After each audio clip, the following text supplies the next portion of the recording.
I hope आप सभी अच्छे होंगे और अपने घर पर सुरक्षित होंगे। मैं ज्योति आप सभी का स्वागत करती हूँ आपके अपने यूट्यूब चैनल स्टडी पॉइंट पर, जहाँ पर आप पढ़ते हो mathematics for BSc first year. तो बच्चों, जैसा कि आपको पता है, ये क्लास आपकी बीएससी फर्स्ट ईयर के लिए चल रही है, ठीक है। और इसमें आपकी फर्स्ट बुक चल रही है डिफरेंशियल कैलकुलस, और इसमें चैप्टर हम कर रहे हैं सीक्वेंसेस, ठीक है। तो कल मैंने कुछ डेफिनेशंस आपको कराई थी, तो अगर आपको याद हो, लास्ट डेफिनेशन जो हमने करी थी वो हमने की थी कन्वर्जेंट सीक्वेंस के लिए, ठीक है। तो कन्वर्जेंट सीक्वेंस की डेफिनेशन अगर आपको याद हो तो मैंने उसमें बताया था कि अगर कोई भी सीक्वेंस आपको गिवन हो, ठीक है, और उसमें लिमिट दे रखी हो आपको, जहाँ पे n किसको टेंड कर रहा हो, इन्फिनिटी को टेंड कर रहा हो, तो लिमिट क्या होती है सीक्वेंस की, l होती है, जहाँ पे l क्या होगा, आपका कोई भी एक नंबर होगा, ठीक है। तो इस एग्जाम्पल में देखिए, एग्जाम्पल जो है आपका ये कन्वर्जेंट सीक्वेंस के ऊपर ही है, ठीक है। तो इसमें क्या कहा है, show that the sequence Sn, यानी कि आपको शो करना है कि कोई भी sequence Sn where Sn is equals to, जहाँ पे Sn कितना दे रखा है आपको 3n/n + 5n की power 1/2 given has the limit 3। तो ये सीक्वेंस की लिमिट क्या होनी चाहिए, 3 होगी, ठीक है। ये आपको शो करके दिखाना है।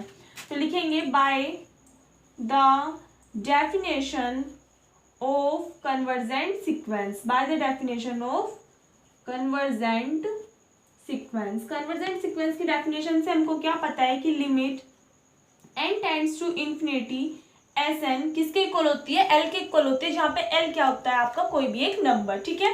तो Sn यानी कि सीक्वेंस आपको क्या गिवन है, 3n/n + 5 × n की पावर 1/2। तो Sn की जगह वैल्यू पुट कर देंगे तो कितना आ जाएगा, limit n tends to infinity 3n/n + 5 × n की पावर 1/2, ठीक है बच्चों। उसके बाद में अब आप देखोगे यहाँ पे n की अगर वैल्यू इन्फिनिटी रखे तो ये कंप्लीट टर्म क्या बन जाएगी आपकी, यहाँ पे इन्फिनिटी हो जाएगी, ठीक है। तो हम क्या करेंगे, सबसे पहले हम जो n होगा उसको कम से कम लाने की कोशिश करेंगे। तो इस क्वेश्चन में जितना सोल्व होगा वहां तक हम इसको सोल्व करेंगे। तो यहाँ पे आप देखोगे ऊपर भी n है, नीचे भी n है, तो n से n कैंसिल आउट हो जाएगा, ठीक है। तो कीजिए 3n/, यहाँ से देखिए नीचे से n है तो n कॉमन ले लिए, यहाँ पे कितना बचा आपका 1 + 5। यहाँ पे देखिए n की पावर कितनी है, 1/2 है। तो अगर इसमें हम n की पावर 1/2 से तो मल्टीप्लाई कर दें और n की पावर 1/2 से डिवाइड कर दें तो इससे कैंसिल आउट हो जाएगी। तो ये तो एज इट इज रहेगी, इससे इस पे कोई इफेक्ट नहीं पड़ा। बट यहाँ पे क्या हो जाएगा, इन दोनों की मल्टीप्लाई कर ले तो ये टर्म जुड़ के कितनी हो जाएगी, पावर जुड़ के n हो जाएगी। तो n जो था वो हमने बाहर कॉमन ले लिया, तो अंदर कितना बचा, 1/n की पावर 1/2, 1/n की पावर 1/2 बचा, ठीक है। तो यहाँ पे क्या करेंगे, अब n से n कैंसिल आउट हो जाएगा आपका, ठीक है। तो जो आपकी टर्म बनी वो क्या बची, limit n tends to infinity 3/1 + 5/n की पावर 1/2, ठीक है। अब क्या कर देंगे, इस टर्म में n की वैल्यू पुट कर देंगे, यानी लिमिट पुट कर देंगे। कितनी गिवन है n की लिमिट, यानी कि n किसको टेंड कर रहा है, इन्फिनिटी को। तो n की जगह क्या रख देंगे, इन्फिनिटी रखेंगे। तो कितना आ जाएगा आपका 3/1 + 5/∞ आ गया, ठीक है। और 1/∞ कितना बताया था मैंने, 0 होता है, ठीक है। तो यहाँ पे इसकी वैल्यू कितनी आ गई आपकी, 0, और 1 में 0 ऐड करेंगे कितना आ जाएगा आपका, 1 आ जाएगा। और 1 से किसी भी डिजिट को डिवाइड करेंगे तो वो डिजिट ही आ जाएगी। तो 1 से 3 को डिवाइड करेंगे कितना आ जाएगा आपका 3। इसका मतलब जो आपकी लिमिट आई Sn की, जहाँ पे n किसको टेंड कर रहा है, आपका इन्फिनिटी को टेंड कर रहा है, तो लिमिट कितनी निकल के आ गई आपकी, 3 आ गई, ठीक है। ये क्या करना था बच्चों, आपको प्रूफ करना था, ठीक है। क्वेश्चन एग्जाम्पल में क्या कहा था आपसे कि दर्शाइए कि जो सीक्वेंस है उसकी लिमिट क्या है, 3 है। तो यहाँ पे हमने प्रूफ करके दिखा दिया, ठीक है बच्चों। इसी टाइप से जो और एग्जाम्पल्स हैं बुक्स में, तो वो आप करके देख लेना एक बार, सारे ऐसे हो जाएंगे, बहुत इजी वे में हो जाएंगे, बस थोड़ा सोल्व करने का होगा। तो पहले आपको n कॉमन लेके जहाँ पे भी दिखे वहां से कॉमन लेके आपको कैंसिल आउट करना है। उसके बाद में जब आपको दिखे कि टर्म इन्फिनिटी नहीं बन रही है, तब आपको n की वैल्यू क्या रखनी है, इन्फिनिटी रख के उसको सोल्व करना है, ठीक है बच्चों। और सेकंड बात यह है कि मैं यहाँ पे आपको ज़्यादातर एक्सरसाइज के क्वेश्चंस कराती हूँ, एग्जांपल्स कम कराती हूँ, बिकॉज एग्जांपल क्या होते हैं, अगर एक्सरसाइज के क्वेश्चन मैं करा दूंगी, ठीक है, तो एग्जांपल में आपको गिवन होता है सॉल्यूशन, ठीक है। तो अगर आपको कोई भी चीज़ की प्रॉब्लम होगी तो आप वहाँ से अपने आप कर सकते हो, ठीक है। तो तो एग्जाम्पल्स जो होते हैं बच्चों, जो एग्जाम में आता है आपका, एग्जाम्पल्स भी आ जाते हैं, ठीक है। मोस्टली बहुत ज़्यादा एग्जाम्पल पूछे जाते हैं, इसलिए आपको एग्जाम्पल छोड़ने नहीं है, आपको एग्जाम्पल अपने आप करने हैं, ठीक है।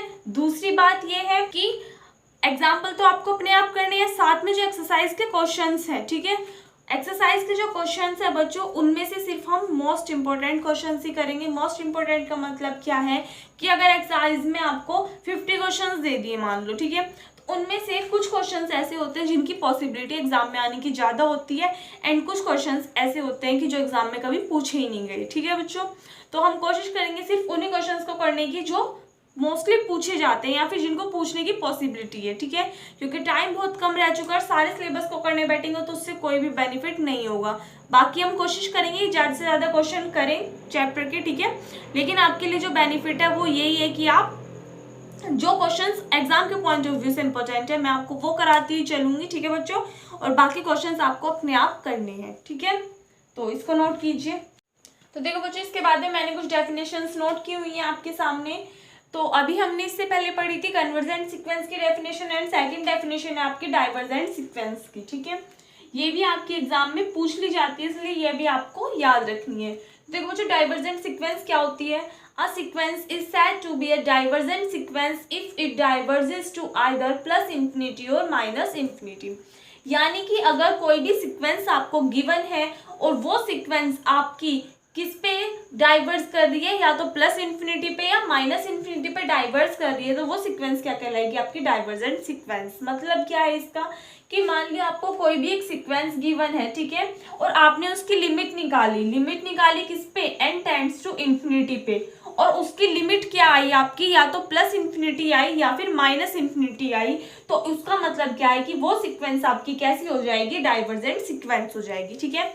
अगर आपकी सीक्वेंस की लिमिट l आ रही है, यानी कि कोई भी एक नंबर आ रहा है, ठीक है, 1 2 3 4 इसी तरीके से करके इंटीजर आ रहा है कोई, तो आपकी सीक्वेंस क्या होगी? कन्वर्जेंट सीक्वेंस होगी। और अगर आपकी जो सीक्वेंस की लिमिट आ रही है वो आपकी प्लस इन्फिनिटी या फिर माइनस इन्फिनिटी आ रही है, तो बच्चों वो आपकी सीक्वेंस कैसी कहलाएगी? डाइवर्जेंट सीक्वेंस कहलाएगी, ठीक है।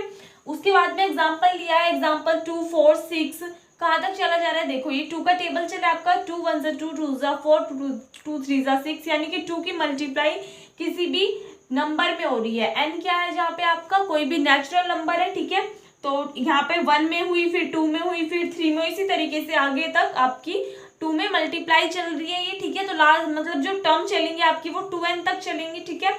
तो ये वाली जो टर्म है जो 2n है आपका, ठीक है, कहाँ तक गई ये टर्म आपकी? n तक गई, ठीक है। तो अगर आप 2n को सीक्वेंस मान के इसकी लिमिट निकालते हो जहाँ पे n टेंड कर रहा है इन्फिनिटी को, ठीक है, तो n की जगह आप इसमें इन्फिनिटी पुट कर दोगे, तो अगर इन्फिनिटी की मल्टीप्लाई किसी भी डिजिट में होती है तो कितना आता है आपका? इन्फिनिटी आता है। प्लस है तो प्लस का आएगा, तो कितना आएगा आपका? प्लस का इन्फिनिटी। तो इसका मतलब ये क्या है? ये सीक्वेंस आपकी डाइवर्जेंट सीक्वेंस है, ठीक है। उसी तरीके से जो सेकेंडली ये किधर की साइड जा रही है? आपकी माइनस में जा रही है, ठीक है, तो वो पॉजिटिव थी तो प्लस इन्फिनिटी पे गई। अब ये देखो ये माइनस है, ठीक है, माइनस में जा रही है ये, लेकिन 2 में मल्टीप्लाई हो रही है सभी नंबर्स की, तो -2 की पावर n का अगर आप निकालो तो यहाँ पे अगर आप n टेंड्स टू इन्फिनिटी है तो n की जगह इन्फिनिटी पुट करोगे तो -2 मल्टीप्लाई इन्फिनिटी, जो आपका माइनस होगा वो स्टार्टिंग में रहेगा, ठीक है, और लिमिट किसकी निकालोगे आप? 2n की, तो माइनस आपका एज इट इज रहेगा। और अगर इन्फिनिटी में आप मल्टीप्लाई करोगे 2 की, ठीक है, तो कितना आएगा आपका? इन्फिनिटी, और माइनस साइन बाहर है तो कितना आ जाएगा आपका? Minus infinity. यानी कि इस सीक्वेंस की लिमिट कहाँ तक टेंड कर रही है? आपके माइनस इन्फिनिटी पे टेंड कर रही है। तो ये दोनों सीक्वेंस आपकी कैसी है? डाइवर्जेंट सीक्वेंस है, ठीक है। उसके बाद में नेक्स्ट डेफिनेशन है ऑसिलेटरी सीक्वेंस की। ऑसिलेटरी सीक्वेंस क्या होते हैं? तो देखो बच्चों, कोई भी सीक्वेंस अगर आपका ना तो डाइवर्जेंट हो ना ही कन्वर्जेंट हो तो वो सीक्वेंस कैसी कहलाएगी? आपकी ऑसिलेटरी सीक्वेंस। डेफिनेशन देखिए, a sequence Sn is said to be an oscillatory sequence, यानी कि कोई भी सीक्वेंस Sn आपकी ऑसिलेटरी सीक्वेंस कहलाएगी कब? If it is neither convergent nor divergent. अगर वो सीक्वेंस ना ही तो आपकी डाइवर्जेंट हो ना ही आपकी कन्वर्जेंट सीक्वेंस हो तो वो सीक्वेंस कैसे कहलाएगी? आपकी ऑसिलेटरी सीक्वेंस कहलाएगी। एग्जाम्पल के थ्रू देखिए, इन्होंने क्या कहा है? द सीक्वेंस -1 की power n is a oscillatory sequence. क्या दी हुई है आपको सीक्वेंस, -1 की पावर n है, ठीक है। हमको पता है इसकी लिमिट निकाल के देख लेंगे हम, अगर किसी नंबर पे टेंड करेगी तो कन्वर्जेंट सीक्वेंस होगी, अगर प्लस इन्फिनिटी या फिर माइनस इन्फिनिटी पे टेंड करेगी तो कैसी हो जाएगी आपकी, डाइवर्जेंट सीक्वेंस हो जाएगी। तो लिमिट निकाल लेंगे, लिमिट किस पे टेंड करेगी, n टेंड्स टू इन्फिनिटी पे, तो -1 की पावर n, तो n की जगह क्या पुट कर दोगे, इन्फिनिटी, तो -1 की पावर कितनी हो जाएगी, इन्फिनिटी। और आप सभी को पता है कि -1 की पावर अगर इन्फिनिटी है तो वो क्या हो जाती है आपकी टर्म, अनडिफाइंड हो जाती है। कैसी हो जाती है, अनडिफाइंड, या फिर कह सकते हो can not determine, can not determine, ठीक है। तो उसको आप फाइंड नहीं कर सकते या फिर डिटरमाइन नहीं कर सकते। तो ना ही तो ये कोई नंबर आ रहा है और ना ही ये इन्फिनिटी आ रहा है, ना पॉजिटिव ना निगेटिव, अनडिफाइंड टर्म है। तो इसका मतलब क्या है कि ये सीक्वेंस आपकी ना ही तो कन्वर्जेंट सीक्वेंस है और ना ही डाइवर्जेंट सीक्वेंस है, ठीक है।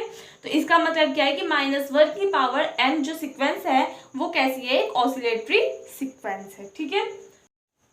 तो देखो बच्चों, उसके बाद में कुछ थ्योरम्स हैं। आपकी फर्स्ट थ्योरम है Cauchy's first theorem on limits. Cauchy की फर्स्ट थ्योरम किस पे, लिमिट्स पे। तो इसमें आपको दोनों थ्योरम्स में ओनली स्टेटमेंट लर्न करने हैं, ठीक है। आपको कोई सीक्वेंस दे दिया, suppose that S1 plus S2 plus कहाँ तक गई ये टर्म, Sn तक, और अपॉन में n, और आपसे इस सीक्वेंस की लिमिट पूछ ली कि इस सीक्वेंस की लिमिट क्या आएगी, ठीक है। और आपको गिवन है कि लिमिट जो Sn है, Sn की लिमिट कितनी है, L है, ठीक है। यानी कि अगर आपको कोई भी सीक्वेंस दे दिया, ये वाला, सिर्फ ये वाला सीक्वेंस देखना, यहाँ पे देखो साइड में आपको सीक्वेंस दे दिए क्या, S1 S2 कहाँ तक गए आपका, Sn तक, और अपॉन में कितना है, n। ये क्या दे दिया आपको, एक सीक्वेंस दे दिया, ठीक है। और आपको क्या कहा है कि Sn की लिमिट कितनी है, L है। Sn की लिमिट कितनी है, L है। तो इस कंप्लीट सीक्वेंस की लिमिट बताओ क्या होगी। यानी कि एक सीक्वेंस दे दिया और आपको कह दिया कि Sn की लिमिट L है, तो इस कंप्लीट सीक्वेंस की लिमिट क्या होगी। तो यहाँ पे आपको याद रखना है कि Cauchy first theorem on limits से क्या होता है कि अगर Sn की लिमिट यानी लास्ट वाली टर्म की लिमिट L है तो इस कंप्लीट सीक्वेंस की लिमिट भी कितनी होगी आपकी, L ही होगी, ठीक है। यानी कि ये जो लास्ट वाली टर्म आपको गिवन होगी सीक्वेंस में Sn, इसकी जो लिमिट होगी वो ही इस कंप्लीट सीक्वेंस की लिमिट होगी, ठीक है। या फिर अगर आपको कोई भी एक सीक्वेंस दे दिया, ठीक है, और आपसे पूछ लिया कि इस सीक्वेंस की लिमिट बताओ कितनी होगी, तो आप उसमें से जो आपकी लास्ट वाली टर्म होगी उसको लेना, ठीक है। प्लस में होंगे अगर सारे एलिमेंट्स, तो आप लास्ट वाली टर्म को लेना और उसकी लिमिट फाइंड आउट कर देना, तो आपकी क्या आ जाएगी, इस कंप्लीट टर्म की लिमिट आ जाएगी, ठीक है। जो आपकी इसकी लिमिट आएगी वो इस कंप्लीट सीक्वेंस की भी लिमिट होगी। ये क्या कहती है आपकी कॉची की फर्स्ट थ्योरम कहती है, ठीक है। सेकंड थ्योरम क्या कहती है कॉची की, कि Cauchy second theorem on limits क्या कहती है कि if Sn is a sequence, यानी कि Sn क्या है, कोई भी एक सीक्वेंस है such that Sn is greater then 0, जहाँ पे जो आपका सीक्वेंस है Sn है वो बड़ा होना चाहिए, किससे, 0 से बड़ा होना चाहिए, फॉर ऑल n। n किसको बिलोंग करता है, नेचुरल नंबर्स को। यानी कि n की सभी वैल्यूज के लिए जो आपका सीक्वेंस है वो ग्रेटर देन होना चाहिए, किससे, 0 से। यानी कि 1 2 3 4 कितना भी हो बट वो 0 नहीं होना चाहिए, ठीक है, या फिर 0 से छोटा नहीं होना चाहिए। And limit Sn is equals to L, और आपको लिमिट क्या दे दी, Sn की L दे दी। यानी कि कोई भी एक सीक्वेंस दे दिया जहाँ पे सीक्वेंस क्या होगा, 0 से बड़ा हो, और Sn की लिमिट कितनी दे दी आपको, L दे दी, और आपसे लिमिट पूछ ली इस सीक्वेंस की, किस सीक्वेंस की, मान लिया ये तो आपका उसमें था, एडिशन में था, ये आपको किस में दे दिया, मल्टीप्लीकेशन में, S1 S2 कहाँ तक गया आपका, Sn की पावर होल पावर 1/n, ठीक है। तो देखो बच्चों, इस कंडीशन में भी अगर आपको कोई ऐसा सीक्वेंस दे दे इस फॉर्म में, इस वाली फॉर्म में, और उसकी होल पावर कितनी हो, 1/n हो, तो आपकी जो इसमें भी लास्ट वाली टर्म होगी, ठीक है। लास्ट वाली टर्म की अगर आप लिमिट फाइंड करोगे तो जो लिमिट आपकी लास्ट वाली टर्म की आएगी वही क्या आएगी, आपकी इस कंप्लीट सीक्वेंस की भी लिमिट आएगी, ठीक है। तो इन्होंने यहाँ पे क्या बोला है, यही बात बोली है कि अगर कोई भी सीक्वेंस Sn आपको गिवन हो और Sn आपका किससे 0 से बड़ा हो फॉर ऑल n सभी नेचुरल नंबर्स के लिए, तो अगर Sn की लिमिट L है, यानी कि अगर इसकी लिमिट L निकाली ना, तो इस कंप्लीट सीक्वेंस की, जो ये सीक्वेंस आपको गिवन है, इसकी लिमिट भी कितनी आएगी, आपकी L ही आएगी, ठीक है। तो बस ये थे इसके दो थ्योरम्स थी, इनको आप लर्न कर लेना या फिर याद रखना, ठीक है। उसके बाद में देखिए क्या है, सेकंड है monotonic sequence, and this is the most important sequence, आपको ये अच्छे से याद रखनी है। ये सीक्वेंस क्या करनी है आपको अच्छे से याद रखनी है। पूछी नहीं जाती, बहुत कम पॉसिबिलिटी है पूछने की, बट आपको ये सभी चीजें याद होनी चाहिए, ठीक है। तो इसमें आपको कुछ चीजें समझनी पड़ेंगी। देखो जो मोनोटोनिक सीक्वेंस कब होगी, अगर कोई भी सीक्वेंस आपकी मोनोटोनिकली इंक्रीजिंग है या फिर मोनोटोनिकली डिक्रीजिंग है तो आपकी सीक्वेंस मोनोटोनिक सीक्वेंस होगी, वरना तो नहीं होगी, ठीक है। सबसे पहले आपको पता होना चाहिए मोनोटोनिकली इंक्रीजिंग सीक्वेंस क्या होती है और मोनोटोनिकली डिक्रीजिंग सीक्वेंस क्या होती है। तो यहाँ पे फर्स्ट डेफिनेशन है मोनोटोनिकली इंक्रीजिंग सीक्वेंस की, a sequence Sn is said to be monotonically increasing, यानी कि कोई भी सीक्वेंस आपका मोनोटोनिकली इंक्रीजिंग होगा कब, इफ यदि Sn is less than equals to Sn+1। आपका मान लिया कोई भी एक सीक्वेंस दे दिया, ठीक है, यहाँ से नोट कर लीजिए एक बार इसको, मैं फिर रफ कर दूंगी थोड़ा सा। तो देखिए यहीं पे बता रही हूँ मैं आपको, मान लिया आपको कोई भी एक सीक्वेंस दे दिया, सपोज दैट, फिर वही नेचुरल नंबर्स का सेट ले रही हूँ मैं 1 2 3 4, सपोज दैट इस तरीके से आपका चलता रहा, ठीक है। ये सीक्वेंस दे दिया, इसमें इन्होंने कहा है जो आपका Sn है वो छोटा होना चाहिए Sn+1 से, यानी कि आपकी जो Sn क्या होगा, फर्स्ट वाली टर्म होगी और सेकंड टर्म आपकी क्या होगी, Sn+1 वाली। तो इन्होंने कहा है जो आपका Sn होगा वो छोटा होना चाहिए Sn+1 से। तो देखोगे आप यहाँ पे 1 2 से छोटा है, 2 3 से छोटा है और 3 आपका 4 से छोटा है। इसका मतलब जो सभी Sn की वैल्यू है वो Sn+1 से छोटी है या फिर उसके इक्वल भी आ सकती है, या फिर उसके इक्वल भी। मान ले यहाँ पे 2 है, यहाँ पे भी 2 दे दिया आपको इस सीक्वेंस में, ठीक है, इस तरीके से। तो यानी कि या तो जो आपका Sn है वो इक्वल हो या फिर उससे छोटा हो, किससे, Sn+1 से। तो वो आपकी सीक्वेंस कैसे कहलाएगी, मोनोटोनिकली इंक्रीजिंग सीक्वेंस कहलाएगी फॉर ऑल n, सभी n के लिए। n किसको बिलोंग कर रहा है, आपका नेचुरल नंबर्स को बिलोंग कर रहा है, ठीक है। इन अ सेंस जो आपका Sn होगा वो लेस देन इक्वल्स टू होगा किससे, Sm से। n+1 को कोई भी टर्म मान ली इन्होंने m, तो इन्होंने कह दिया कि जो आपका Sn होगा वो लेस देन इक्वल्स टू होगा किससे, Sm से। ये तो हो गई बच्चों मोनोटोनिकली इंक्रीजिंग की बात। अब सेम इसी तरीके से मैं इसी में ही बता रही हूँ आपको मोनोटोनिकली, ये तो हो गई मोनोटोनिकली इंक्रीजिंग, ठीक है। एक होता है आपका strictly monotonically increasing, strictly monotonically increasing, ठीक है। बोल दूंगी मैं डेफिनेशन, आप लिख लेना एक बार, समझ लो। इसमें क्या हो रहा था आपका, या तो ये इससे छोटा होना चाहिए Sn या फिर इसके इक्वल होना चाहिए, लेकिन मोनोटोनिकली स्ट्रिक्टली इंक्रीजिंग सीक्वेंस में आपका क्या होगा कि आपका सिर्फ लेस देन होगा, इक्वल नहीं होगा, सिर्फ लेस देन होगा, इक्वल नहीं होगा। यानी कि जो आपका सीक्वेंस रहेंगी उसमें जो टर्म्स रहेंगी वो आपकी सिर्फ लेस देन यानी सिर्फ छोटी होनी चाहिए, इक्वल नहीं होनी चाहिए। तो ऐसी सीक्वेंस जिसमें जो आपकी Sn की वैल्यू है वो ओनली छोटी हो, किससे, Sn+1 से, तो वो सीक्वेंस कैसे कहलाएगी, आपकी मोनोटोनिकली स्ट्रिक्टली इंक्रीजिंग सीक्वेंस कहलाएगी आपकी, ठीक है। तो एक बार डेफिनेशन लिख लीजिए आप स्ट्रिक्टली मोनोटोनिकली इंक्रीजिंग सीक्वेंस की। A sequence Sn is said to be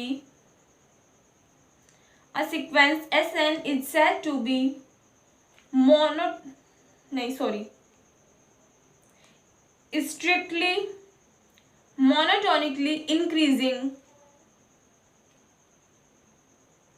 A sequence Sn is said to be strictly monotonically increasing sequence if Sn is less than Sn+1। यहाँ पे क्या जाएगा आपका, ओनली इक्वल का साइन हटके क्या जाएगा, लेस देन का साइन आ जाएगा। For all n in a sense, यानी ये दैट इज भी बोलते हो आप इसको, Sn क्या हो जाएगा, लेस देन हो जाएगा Sm से, Sn लेस देन Sm।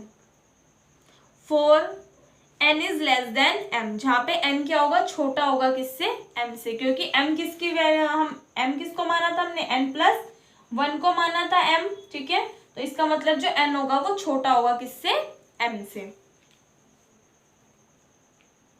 ठीक है। तो ये आपको समझ में आ गया होगा। इसके बाद में इसी की दो डेफिनेशन है, एक तो मोनोटोनिकली डिक्रीजिंग और एक स्ट्रिक्टली मोनोटोनिकली डिक्रीजिंग, ठीक है। तो इसको नोट कीजिए। तो देखो बच्चों उसके बाद में जो डेफिनेशन है आपकी वो है मोनोटोनिकली डिक्रीजिंग के लिए, ठीक है।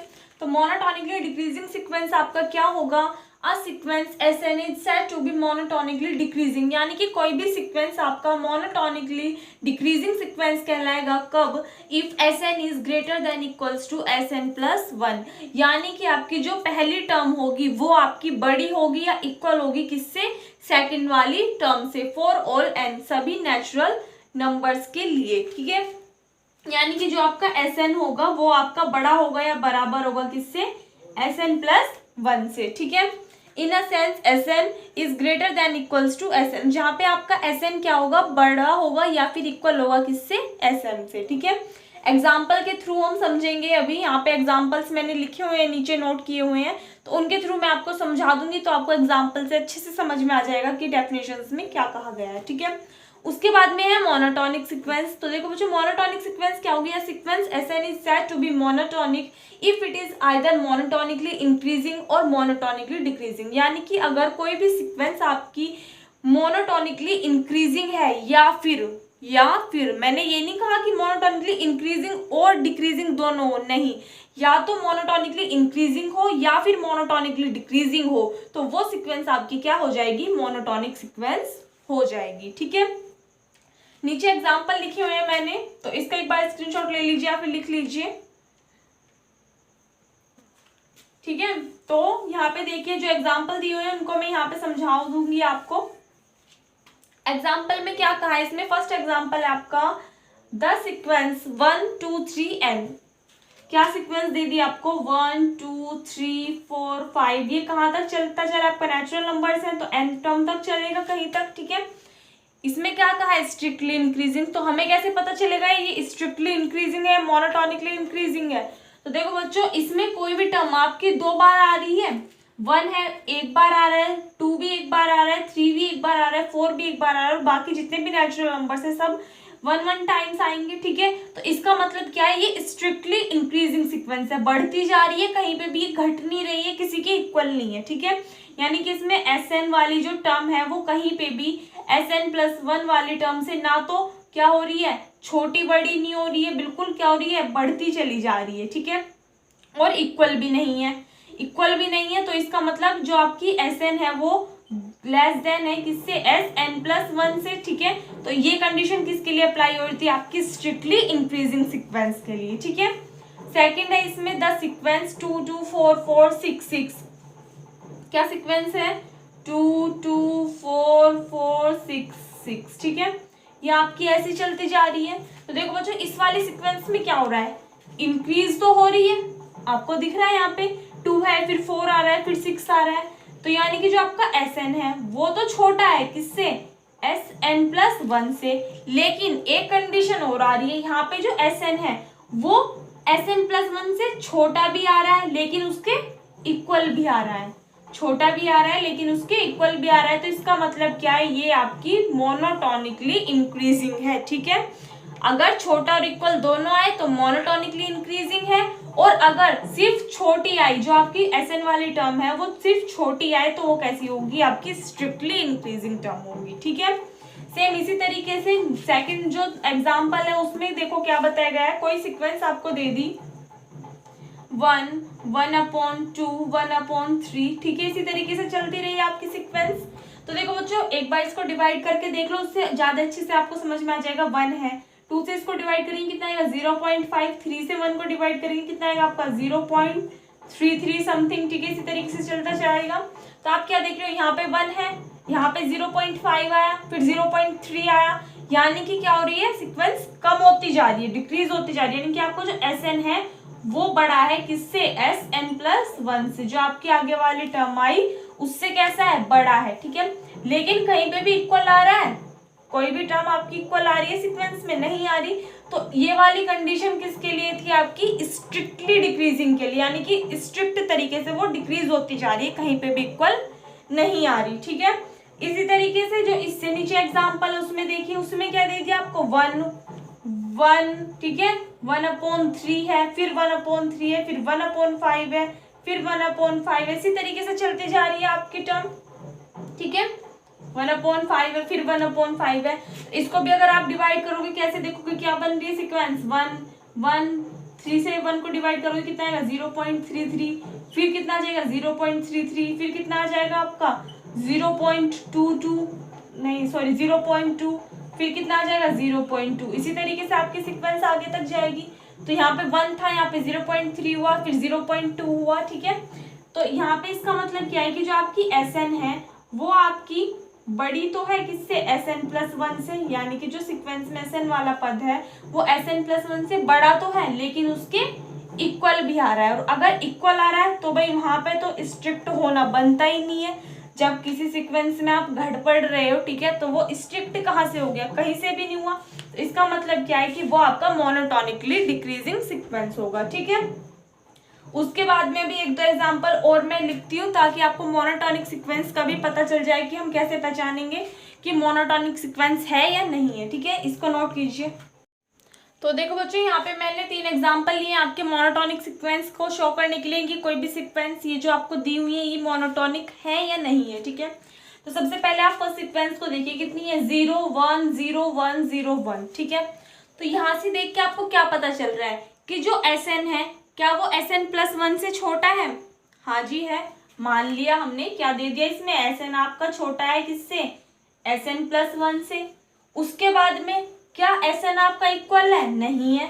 लेकिन क्या सभी जो सीक्वेंस में टर्म्स है उनमें ये कंडीशन अप्लाई हो रही है, यहाँ पे देखो, यहाँ पे तो क्या है आपका 0 छोटा है Sn+1 से, यहाँ पे क्या हो रहा है 1, यानी कि ये वाले जो टर्म है ये क्या आ रही है, बड़ी आ रही है Sn+1 से, इस वाले टर्म से बड़ी आ रही है, फिर ये वाली टर्म इससे छोटी आ रही है, फिर ये वाली टर्म इससे बड़ी आ रही है। इसका मतलब क्या है, इसमें ना तो कोई भी सीक्वेंस ही नहीं बन रहा, पहली तो बात ये, कोई भी सीक्वेंस ही नहीं बन रहा, मतलब ना या तो हमारी स्ट्रिक्टली होनी चाहिए कि या तो बढ़ ही रही है, ठीक है, या फिर घट ही रही है। लेकिन इसमें क्या हो रहा है, एक ही चीज बार बार रिपीट हो रही है। तो इसका मतलब ना तो ये मोनोटोनिकली इंक्रीजिंग सीक्वेंस है, ना तो ये बढ़ रही है और ना ही ये घट रही है। तो इसका मतलब ये मोनोटोनिकली डिक्रीजिंग सीक्वेंस भी नहीं है। तो क्या मतलब है कि ये मोनोटोनिकली ना इंक्रीजिंग है ना डिक्रीजिंग है, तो ये सीक्वेंस आपकी मोनोटोनिक सीक्वेंस नहीं है, ठीक है। सेम इसी तरीके से सेकंड एग्जांपल देखिए, क्या है, -2 2 -4 4 -6 6, ठीक है। अगर इसको सही सीक्वेंस में लिखें तो आप देखोगे 2 है, पॉजिटिव वाले इधर लिख लिए हमने, 4 है 6 है, बढ़ रहा है, इधर -2 है -4 है -6 है, ये इधर की साइड बढ़ रहा है, ठीक है। तो यहाँ पे जो टर्म आ रही है ये इधर की साइड बढ़ रहा है, ये इधर की साइड बढ़ रहा है, यानी कि घट भी रहा है और बढ़ भी रहा है। तो इसका मतलब आपका क्या है कि ये सीक्वेंस आपकी क्या होगी, ना तो ये मोनोटोनिकली इंक्रीजिंग ही है और ना ही ये मोनोटोनिकली डिक्रीजिंग सीक्वेंस ही है, ठीक है। तो इसका मतलब क्या है, क्योंकि देखो -2 यानी कि -2 से 2 बड़ा है, लेकिन 2 किससे बड़ा, जो आपका -4 है वो इस 2 से छोटा है। -4 क्या आ गया आपका, जो 4 है वो इससे बड़ा है। कहने का मतलब देखो क्या है, अगर -2 Sn है, ठीक है, तो इसके लिए 2 क्या है, Sn+1 है। तो Sn क्या हो गया यहाँ पे आपका, छोटा हो गया Sn+1 से। अब इन दोनों को लेके चलते हैं, 2 और -4 को, इसके लिए ये Sn है, ये Sn+1 है, तो इस बार ये बड़ा हो गया और ये छोटा हो गया। तो जब इस टाइम की कंडीशन आपको मिले कि एक छोटा है और फिर दूसरा बड़ा है, ठीक है, तो वो सीक्वेंस आपकी ना तो मोनोटोनिकली इंक्रीजिंग होती है और ना ही मोनोटोनिकली डिक्रीजिंग होती है। इसका मतलब वो सीक्वेंस आपकी मोनोटोनिक सीक्वेंस नहीं कहलाएगी, ठीक है। सेम इसी तरीके से थर्ड जो एग्जांपल है ये देखिए, इसमें क्या आ रहा है, 1 आ रहा है, फिर -1/3 यानी -0.3 समथिंग, फिर कितना आ रहा है आपका, प्लस का 0.2 आ रहा है, फिर कितना आ रहा है आपका, माइनस का 0.1 एंड समथिंग समथिंग, ठीक है। तो इसका मतलब क्या है, ये वाली जो टर्म है Sn+1 है, ठीक है, ये वाली टर्म आपकी बड़ी आ रही है Sn+1 से। लेकिन अगर इन दोनों कंडीशंस में देखें तो आपका जो Sn है वो छोटा आ गया किससे, Sn+1 से। फिर से दोनों कंडीशन अप्लाई हो रही है, तो इसका मतलब क्या है कि ये वाली सीक्वेंस भी आपकी मोनोटोनिक सीक्वेंस नहीं होगी, ठीक है। तो आपको आई होप समझ में आ गया होगा कि मोनोटोनिक सीक्वेंस आपकी होती क्या है, ठीक है। तो यहाँ पे आपकी आज सारी डेफिनेशंस खत्म होती हैं। कल मैं एक्सरसाइज स्टार्ट करूंगी, ठीक है। तो अगर जितने भी क्वेश्चंस हैं जितने भी एग्जाम्पल्स हैं इस एक्सरसाइज से पहले आप सभी एक बार उनको घर पे करके देखिएगा, ठीक है। आई होप हो भी जाएंगे मोस्टली एग्जाम्पल। और सबसे इम्पोर्टेंट बात यह है कि जो भी एग्जाम्पल आपका एग्जाम में आए हुए हैं, ठीक है, बुक में लिखा हुआ होता है आगे कि क्या नाम है, ये वाला एग्जाम्पल इस सन में आया हुआ है, ये वाला एग्जाम्पल इस सन में आया हुआ है, तो आप उन एग्जाम्पल्स को तो बिल्कुल भी मत छोड़िएगा, ठीक है। उनको भी साथ के साथ करते हुए चलिएगा, क्योंकि कई सारे बच्चों के कमेंट आ रहे थे कि मैम आप लाइव पढ़ाइए, लाइव क्यों नहीं आ रहे हो, ठीक है, या फिर आप लाइव क्यों नहीं आते, या फिर लाइव कब से आओगे। तो देखो बच्चों, मैं लाइव क्यों नहीं आती इसके पीछे भी सबसे बड़ी वजह ये है कि यूट्यूब पे आपको पता है मेरी भी अभी न्यू जर्नी है, मैंने भी अभी स्टार्ट किया इसी ईयर पढ़ाना। तो यूट्यूब की कुछ रिकमेंडेशंस होती हैं, तो उसके अकॉर्डिंग जब तक हमारे 1000 यानी कि 1 के सब्सक्राइबर कंप्लीट नहीं हो जाते तब तक हम यूट्यूब पे लाइव नहीं आके पढ़ा सकते आपको, ठीक है। तो इसलिए मैं कहती हूँ कि वीडियोस को ज़्यादा से ज़्यादा शेयर कीजिए ताकि ज़्यादा से ज़्यादा बच्चे हमारे साथ में जुड़ सके, हमारी फैमिली बड़ी हो सके। एंड जब तक ये हो जाएंगे उसके बाद में जितनी जल्दी आप हमारे 1 के सब्सक्राइबर कंप्लीट कराओगे उसके बाद में हम आपकी लाइव क्लासेस भी स्टार्ट कर देंगे, ठीक है बच्चों। तो आज के लिए बस इतना ही। वीडियो अच्छी लगी हो तो फिर से कह रही हूँ, प्लीज़ वीडियो को लाइक कर दिया कीजिए, शेयर कर दीजिए कीजिए और चैनल को सब्सक्राइब कर देना, ठीक है। तो मिलते हैं नेक्स्ट वीडियो में, तब तक के लिए घर पर रहिए, सुरक्षित रहिए, धन्यवाद।